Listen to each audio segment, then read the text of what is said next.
Ser podcast. Se muere la gente a la que llamar y a la que leer y preguntar.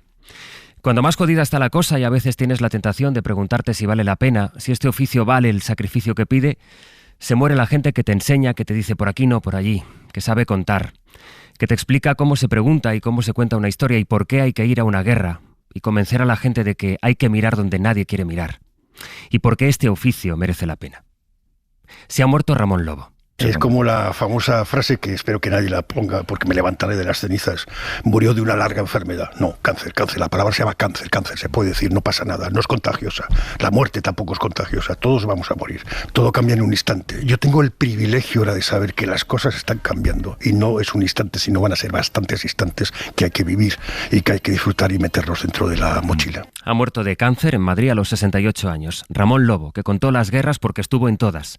Que nos ponía las pilas a los demás en la radio, en el periódico y en Twitter si hacía falta. Ha aprovechado hasta el final para dejarlo todo listo y escribir su último libro. Tuvo tiempo en junio de volver por una mañana a la vivir y le contó a Pino cómo lo había pensado y dispuesto todo, porque él sabía que iba a morirse. Le decía otro día al oncólogo, la verdad es que este año está muy bien, ¿no? Porque Tina Turner, Martin Amis, McCarthy, Berlusconi es la parte mala, pero igual tiene alguna gracia. Le dije, pero yo este barco lo voy a dejar pasar, quiero el del año que viene o del siguiente. Sí, bromeo un poco. Hoy te despiden, Ramón, los corresponsales, los que van a las guerras porque creen que hay que contarlas aunque les paguen por pieza. Aunque a veces ni siquiera sepan si les van a comprar sus crónicas porque igual no interesan entre vídeos virales de TikTok. Hoy te despiden los que alguna vez compartieron un rato contigo y unas risas, una suerte. Los que te hemos leído y escuchado, los que aprendimos, los que te respetamos, que es una manera triunfal de marcharse, con el respeto de los demás. Así que gracias. Gracias y hasta siempre. Disfrutarla, sentirla, sumergirte en ella, llorar, reír, protegerte, abrazar. Me gusta mucho abrazar. Vivirla es vivir tu camino, es lo que decíamos antes. Ningún camino es mejor que otro. Simplemente elige tu camino. Bueno, no se elige, el que te toque. Ha muerto Ramón Lobo. Las 8 de Hoy por Hoy en Ser Podcast. Hola, buenos días. Hablaremos, claro, de Ramón, del periodismo que nos deja en esta mañana, que es la mañana en que, en teoría, debería empezar a notarse la bajada de las temperaturas y que empieza además con el anuncio de la primera restricción severa por la sequía. Afecta de momento a una zona concreta de Cataluña, las comarcas del Alt Empordà, del Baix Camp, pero las autoridades catalanas temen que a finales de año y a este ritmo la cosa se va a ir extendiendo a otras zonas porque sus pantanos están ahora mismo al 28% de su capacidad. Barcelona, Susana Ruiz, buen día. La Generalitat ha decretado el estado de emergencia por sequía en una veintena de municipios de Girona y Tarragona que suman sobre 26.000 habitantes. Es una situación inédita. Nunca antes en Cataluña se había decretado este nivel de emergencia, que es el más grave y el que conlleva más restricciones. Los ayuntamientos afectados deberán decidir cómo reducen su consumo de agua, ya sea con cortes de suministro o bajando la presión en los grifos. A partir del 6 de agosto comenzarán las sanciones por incumplimiento. A corto plazo, el resto de Cataluña no ha de sufrir por restricciones, pero el Govern no descarta aplicar la misma situación de emergencia a las grandes áreas urbanas, incluida la de Barcelona, si no llueve generosamente antes de noviembre. Eso mientras hoy cambia el tiempo, lo que nos preguntamos, Jordi, es ¿cuánto y hasta cuándo? Pues, por ejemplo, en el centro y sur de la península serán 2-3 días. Madrid, máximas los últimos días cercanas a los 40 grados. Estos 3 próximos días alrededor de los 30. A partir del lunes volverá a subir. En Sevilla, máximas estos días, aun con el descenso por encima de los 35. A partir del domingo se pasará de los 40, donde más se podrá disfrutar de este descenso de temperaturas que, insistimos, no nos va a traer frío, más que de manera muy localizada, sino un calor más soportable, como decíamos, donde más durará en el Cantábrico y el Mediterráneo. A añadir a este cambio de tiempo el viento, que soplará con fuerza en gran parte del país, y ya que hablabais de lluvia, no traemos buenas noticias. Irán cayendo chubascos en el Cantábrico, sobre todo en la parte más oriental, algunas tormentas fuertes las próximas 36 horas en la mitad este de Cataluña, pero afectando pocas poblaciones. El gran nombre de la política internacional sigue siendo hoy Donald Trump, que tiene que ir a comparecer ante una jueza de Washington, y el gran asunto en la política nacional siguen siendo las conversaciones para la investidura. Conversaciones que en estas últimas horas se centran, ya saben, en un asunto, la financiación de las comunidades. Por ahí vamos a empezar. Un sistema de financiación autonómica que lo que tiene que hacer es ser un instrumento de unión entre territorios, de unión de personas, y no un sistema para confrontar a unos territorios frente a otros. Vamos a empezar por ahí, en la medida en que, ahora escuchábamos a Juan Bravo del PP, esta reforma de la financiación nos sitúa en pantallas que ya habíamos visto, unas comunidades advirtiendo de que no van a tolerar lo que consideran un trato de favor a Cataluña o que se condone su deuda. Guillermo Lerma, buenos días. Buenos días, Astre. Y en ese punto estamos, Guille, a vueltas con la reforma. Sí, el PSOE abrió la puerta a una posible reforma del modelo como anzuelo para traer a la negociación a los partidos independentistas y nacionalistas, una manera también de Ferraz de llevar el debate a un marco que le interesaba, y ahí es donde está yendo el PP. Sus consejeros autonómicos advierten de que no van a consentir agravios. No sería aceptable en absoluto y nosotros desde luego reaccionaríamos. Espero que simplemente sea un tanteo y espero que finalmente todo eso no se confirme. Sigo esperando con cierta dosis de ingenuidad que sea una serpiente de verano. Desde Andalucía no vamos a permitir nuevos agravios. Pero también los partidos con los que los socialistas aspiran a lograr la presidencia del Congreso y la investidura. Compromís plantea la condonación de la deuda de la Comunidad Valenciana como una de las peticiones para cuando se formalicen los contactos. El BNG reclama que el Gobierno compense el déficit de inversiones en Galicia, y Coalición Canaria, cuyo voto es clave para que Sánchez solo necesite una abstención de Junts, sitúa este asunto como una prioridad. Si se abre para otros, se tiene que abrir para Canarias también. Que si otros son importantes por el peso de sus votos, pues nuestro voto puede ser importante también. Cristina Valido es la diputada de la formación canaria en el Congreso. Dice que su partido está dispuesto a negociar un apoyo a Sánchez o a Feijóo si eso evita una repetición electoral, algo que allana el camino sobre todo a los socialistas. Guille, gracias. Hasta luego.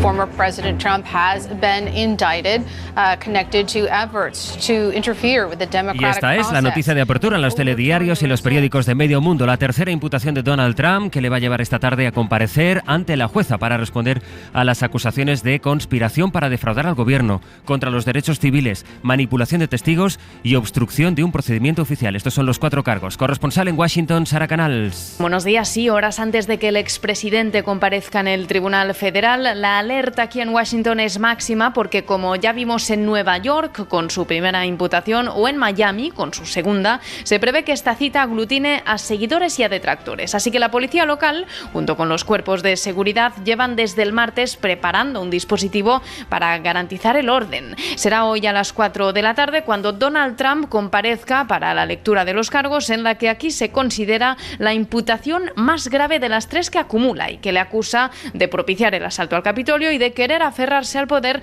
a base de mentiras o presionando a su ex vicepresidente Mike Pence. Precisamente ayer pudimos escuchar a Pence por primera vez. Fue en un acto de campaña donde defendió su rol durante el 6 de enero y fue particularmente duro contra Donald Trump.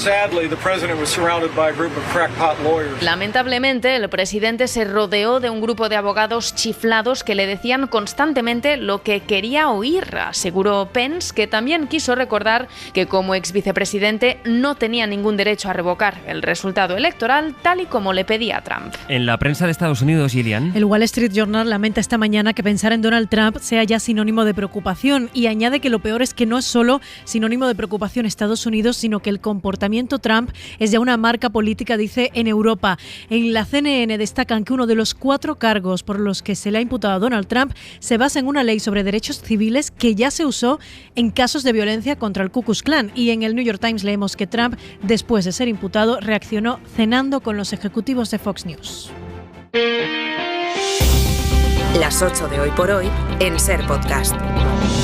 El empleo ha vuelto a dejar buenos datos en julio, pero con peros. El mes pasado cerró con 22.000 nuevos cotizantes, un dato moderado si lo comparamos con la serie histórica, pero sirve para registrar un nuevo récord de personas trabajando a la vez, casi 21 millones de afiliados a la Seguridad Social. Son cifras muy positivas para Yolanda Díaz, pero Juan Bravo del Partido Popular cree que son el síntoma de que la economía no va tan bien como dice el Gobierno. Sindicatos y la patronal ven una evolución favorable del empleo, pero los empresarios vuelven a alertar de la ralentización del mercado de trabajo. Llevamos más de 5 meses, ¿no?, disminuyendo las cifras de paro. Si nos vamos al desempleo, somos el país de la Unión Europea con mayor tasa de desempleo. Pedimos que se continúen con las políticas de protección de derechos y que en la próxima legislatura se aborden reformas tan importantes como las causas y el coste del despido. Buenos los datos liderados claramente por el sector privado, que observa el tirón del sector turístico. El turismo bien, pero la educación menos, mucho menos. Más de 100.000 profesores se fueron al paro en julio y a las 7 el secretario de Acción Sindical del Sindicato de Enseñanza Pública AMPE, Ramón Izquierdo,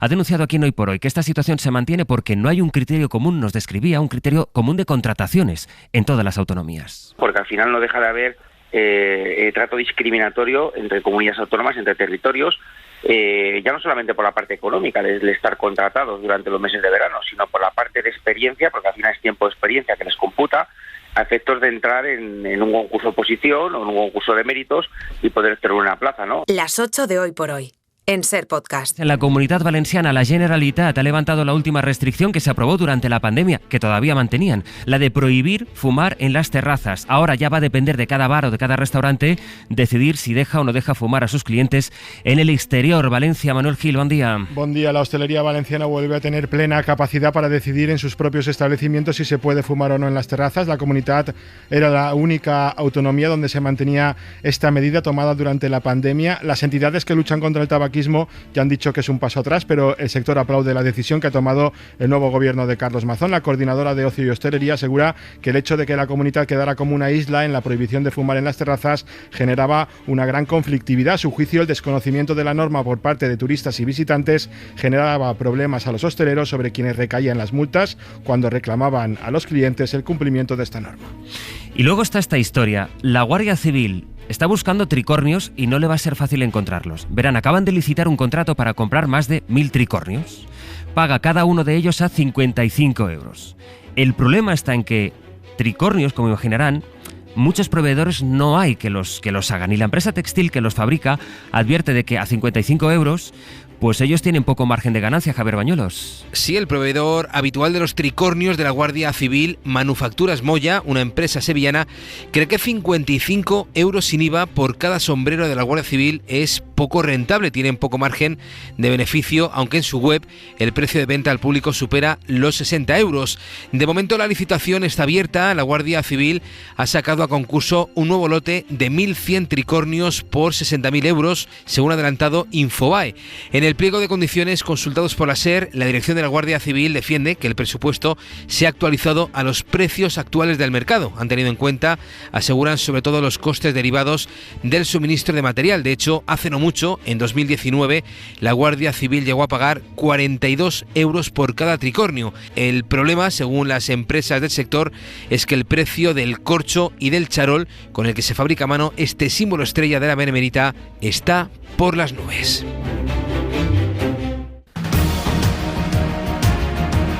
Cientos de ciudadanos europeos están saliendo de Níger en vuelos de evacuación. Francia ya ha fletado 4, Reino Unido envió 1 anoche. Estados Unidos va a empezar a evacuar a parte de su personal diplomático y, entre tanto, España sigue esperando autorización para repatriar a los 70 nacionales bayo que están allí. Sí, de momento no llega esa luz verde para el vuelo de evacuación en el que trabajan desde hace días Exteriores y Defensa. Sí la ha habido para 4 vuelos a Francia, que ha repatriado desde Níger a cerca de 1 millar de personas, entre ellos 560 franceses.